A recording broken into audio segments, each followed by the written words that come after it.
It was around 5 a.m. on a day back in December when Emily Deschanel closed the door on a 12-year chapter in her life and finally hung up her lab coat as Dr. Temperance Brennan on Fox's Bones. The previous night was a lot more than a typical day in the lab, however.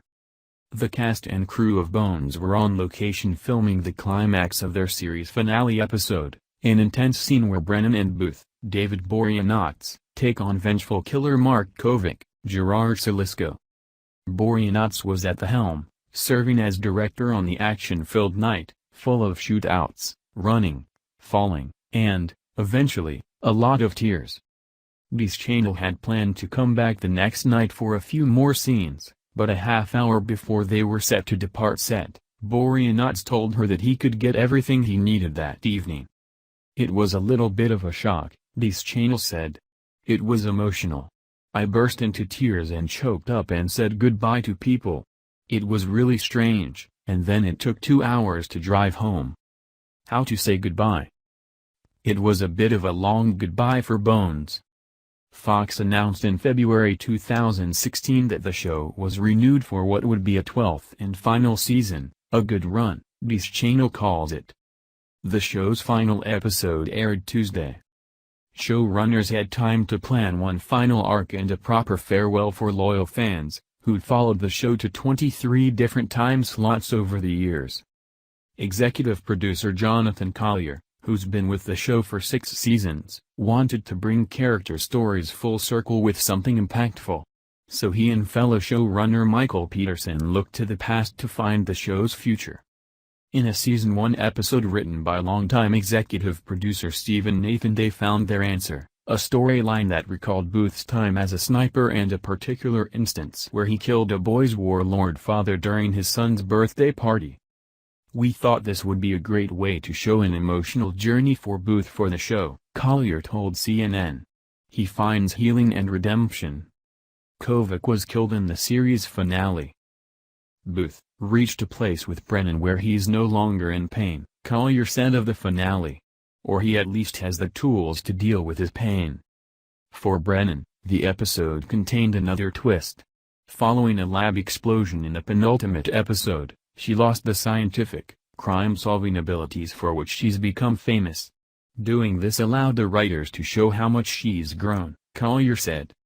Though the character identified herself purely by her abilities in the early seasons, the last 12 years have proven to Brennan that she's so much more than that.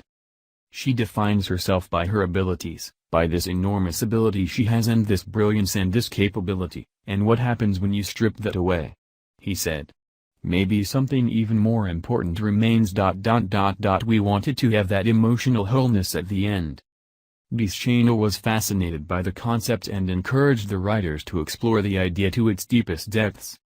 The finale has an especially emotional scene where Booth and Brennan share a sweet conversation in the office about how much Brennan, with her abilities or not, means to Booth. I thought they did a great job coming up with a story that really kind of wraps up a lot of storylines and characters, she said. It's dramatic but also satisfying in many ways. I thought they did an amazing job. Is this really the end? The finale also set up all of the show's favorites for the future. Camille, Tamara Taylor, and heiress to, Bejvadet, adopted 3 children. She took a 6-month leave to help her children settle in. In her absence, Hodgins, T.J. Thine, was appointed temporary director, or king of the lab, one of the show's running jokes. Aubrey, John Boyd, got a promotion that would keep him in D.C. instead of moving across the country. And Angela, Michaela Conlon, wrote a children's book. The writers solved a long-time mystery, as well, the meaning of 447, a number that has popped up repeatedly on the series and has been the subject of fan speculation. In the closing scene of the final episode, a scene between Brennan and Booth reveals the number is essentially a metaphor for perseverance. Oh, that was decided, up until the end, Collier said, laughing. We were trying to figure it out. We all had different ideas for what it should be.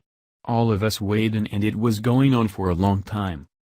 The goal was to leave viewers with a sense of peace and hopefulness, Collier said. The characters are okay, they're well and good, he said.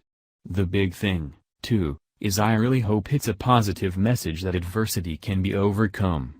Everyone has problems in their lives.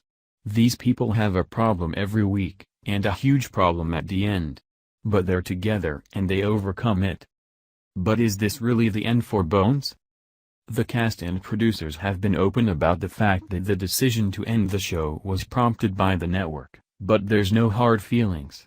And no reason to close the door on a possible return of some kind in the future, said Deschanel. I would not rule it out, she said.